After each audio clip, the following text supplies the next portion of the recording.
नमस्कार, मैं हूं आपके साथ शशांक मिश्रा और आप देख रहे हैं मेरे साथ सच की आवाज़ वेब न्यूज़। आज हम मौजूद हैं लखनऊ के बुद्धेश्वर में सियाराम जानकी गेस्ट हाउस में।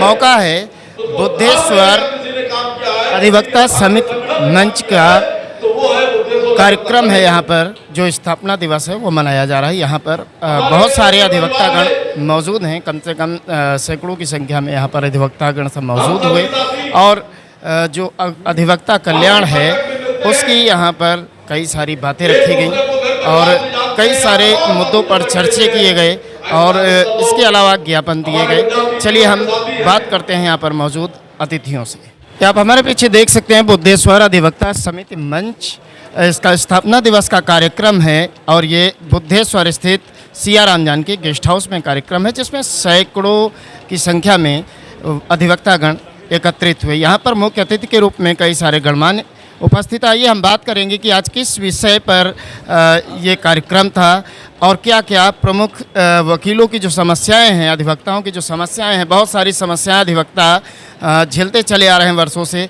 उन समस्याओं के लिए भी यहाँ पर विचार किया गया और उन पर क्या निराकरण की संभावना बढ़ी। चलिए हम बात करते हैं सबसे पहले अध्यक्ष जी से। सर, क्या नाम है आपका? शशि मोहन शर्मा नाम है हमारा। सर, ये बताइए कि आज जो बुद्धेश्वर ये समिति है, अधिवक्ता समिति, इसका स्थापना दिवस है। सबसे पहले तो हम एक संक्षिप्त परिचय जानना चाहेंगे। ये स्थापना कब हुई और इसका मुख्य उद्देश्य क्या? 2018 में अधिवक्ता हितों को लेकर चिंतन हुआ। बुद्धेश्वर बाबा के चरणों में हम विचार किया। हमारे साथी अर्जुन शुक्ला जी, हमने निर्णय लिया कि एक ऐसा संगठन बनाया जाए जिसमें अधिवक्ता हितों की बात की जाए और एनजीओ की तरह संगठन चले, ना कि हर साल हम चुनाव की उलझनों में उलझे रहें। एक अधिवक्ता कल्याण पर प्रॉपर विचार होना चाहिए। इसी भाव के साथ ये संगठन बना और कल्याण पर ही चर्चा करते रहे। चर्चा करते करते 2018 से आज 2025 तक का सफ़र हमने तय किया है। हर वर्ष हम स्थापना दिवस मनाते हैं, अपने गणमान्य, अपने वरिष्ठ जनों को बुलाते हैं, हमारे मातृ संस्था बार काउंसिल के सदस्य को बुलाते हैं, हमारे शासन सत्ता में बैठे हुए हमारे अधिवक्ता भाई, उनको आमंत्रित करते हैं। उनके माध्यम से अपने ज्ञापन द्वारा अपनी समस्याओं को रखते हैं। हमारे शासन में हमारी बातें रखी जाती हैं। उम्मीदें रहती हैं कि समय पर वो पूरी भी की जाएंगी। एक अधिवक्ता के रूप में समाज में प्रमुख चुनौतियां कौन कौन सी आती हैं और इन चुनौतियों के निराकरण के लिए क्या आशा करते हैं सरकार से? विषय बहुत हैं। अधिवक्ता जब रिटायर हो जाता है, कोई दुर्घटना हो जाती है तो उसके पेंशन नहीं मिलती है। पेंशन मांग रहे हैं, मेडिकल मांग रहे हैं। तमाम समाज के लोगों को चिकित्सा सुविधा मिल रही, लेकिन हमें नहीं मिल रही है। तमाम तरह से अधिवक्ताओं को देखिए, निःशुल्क में पढ़ने वाले बच्चों को लैपटॉप बांटे जा रहे हैं। इधर हमको डिजिटलाइज किया जा रहा है, टैक्सेशन के वकील हों उनको भी कहीं ना कहीं लैपटॉप दिया जाए। कुछ ऐसा नए अधिवक्ता हमारे आ रहे हैं जिनकी आर्थिक स्थिति बढ़िया नहीं है, उन्हें लैपटॉप दिया जाए। कुछ स्टडी मटेरियल खरीदने के लिए कुछ पैसा दिया जाए हमारे अधिवक्ता, ताकि अपने पैसे में टिक सकें और ये अधिवक्ता का पैसा बना रहे। जी, चलिए हमारे साथ हैं पांडे जी। सर, संक्षिप्त परिचय दर्शकों को आप बताएं और उसके बाद हम सवाल सुन। जय नारायण पांडे, सदस्य bar council Uttar Pradesh. Sir, ये बताइए कि जो आप आज इस कार्यक्रम में आए, बुद्धेश्वर अधिवक्ता समिति का स्थापना दिवस कार्यक्रम है, आप एक लंबे समय से इस मंच से जुड़े रहें, तो आज के समय में अधिवक्ताओं की बहुत सारी समस्याएं, अधिवक्ता बहुत सारे संघर्ष भी कर रहे हैं, उसके बावजूद सरकार की तरफ से कई सारी सुविधाओं से अधिवक्ता वंचित हैं। क्या इनके लिए जो ये मंच है उसके माध्यम से कोई प्रस्ताव सरकार के पास जाने वाला है? जी, प्रस्ताव पास जाने वाला है और अधिवक्ताओं के पास बहुत कमी है संसाधनों की। इधर आप कहते हैं कि रात्रिकालीन भी कोर्ट चले और यहाँ दिन में पानी पीने की व्यवस्था नहीं है। कोर्ट में टीन शेड के नीचे अधिवक्ता रहता है, चाहे वो राजधानी हो, चाहे ज़िले पे हो, चाहे तहसील पर हो। अगर आप माहौल उचित नहीं देंगे और उसका मानसिक रूप से अगर शांति नहीं होगी और जब शांत नहीं रहेगा तो अधिवक्ता अध्ययन कैसे करेगा अपने वादकारियों की, उसके हितों को सुरक्षित करने के लिए अध्ययन अगर नहीं करता है तो माननीय न्यायालय में कोई भी बात तर्कपूर्ण विधि संगत ले जाने में असमर्थता होती है। आप देखेंगे चारों तरफ, मैं बार काउंसिल का सदस्य हूँ।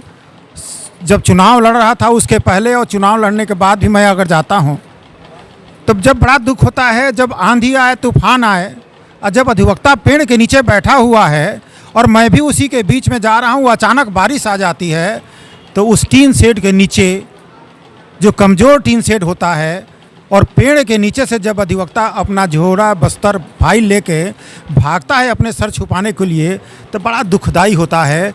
उन व्यवस्थाओं में हम कैसे सांध्यकालीन चलाएंगे जहाँ हमारे ऊपर छत नहीं है।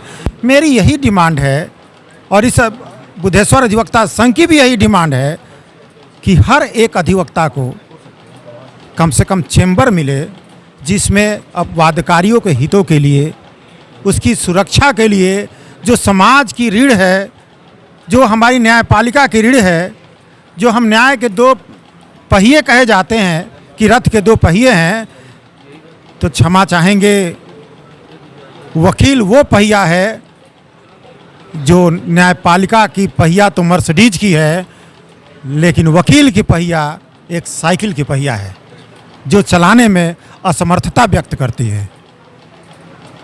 न्यायपालिका में जजों की कमी है, उसको भी जल्द नियुक्त करना चाहिए। हमारे साथ मौजूद हैं मनीष गुप्ता जी। आइए हम बात करते हैं विभिन्न मुद्दों पर। मनीष जी, बहुत बहुत स्वागत है आपका। एक बहुत बड़ी समस्या है अधिवक्ताओं की सुरक्षा। ये एक बहुत बड़ा मुद्दा है। कई जगह पर अक्सर देखा जाता है कि अधिवक्ता समाज के लिए लड़ता रहता है, लेकिन कभी कभी ऐसा आता है समय कि अधिवक्ताओं के लड़ने के लिए, उनकी सुरक्षा के लिए सरकार की क्या मानक? माननीय मुख्यमंत्री जी ने अधिवक्ताओं की सुरक्षा के लिए अनेकों अभूतपूर्व कदम उठाए हैं।